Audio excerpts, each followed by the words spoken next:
কেউ যাতে পরপর দুইবারের বেশি প্রধানমন্ত্রী হতে না পারে এবং সমাজের প্রতিনিধিত্বশীল ব্যক্তিদের নির্বাচিত সরকারে নিতে দ্বিকক্ষ বিশিষ্ট সংসদ ব্যবস্থার প্রবর্তন করা হবে বলে মন্তব্য করেছেন বিএনপির ভারপ্রাপ্ত চেয়ারম্যান তারেক রহমান।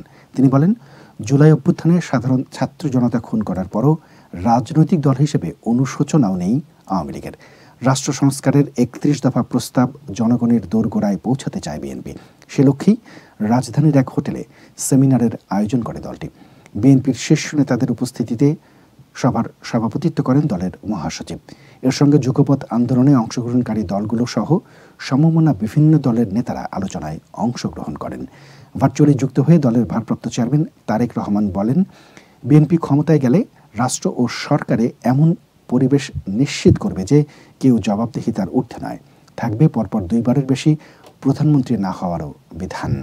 এ সময় তিনি আরও বলেন, সংবিধান সংস্কারের মাধ্যমে শুধু কয়েকটি অক্ষরের পরিবর্তন নয়, বরং সার্বিকভাবে সমাজ ও মানুষের ভাগ্যের পরিবর্তন করতে চায় বিএনপি। এর সাথে বিচার বিভাগের স্বাধীনতা ও মত প্রকাশের স্বাধীনতা থাকবে সর্বোচ্চ। সেমিনারের সভাপতির বক্তব্যে দলটির মহাসচিব মির্জা ফখরুল ইসলাম আলমগীর বলেন, সরকারের যেসব সংস্কার প্রস্তাবনা আছে তা বিএনপির সাথে অনেকটাই মিলে যাবে। সেমিনারে ইভিএম পদ্ধতিতে ভোট গ্রহণ ব্যবস্থা বাতিলের দাবি জানান বক্তারা।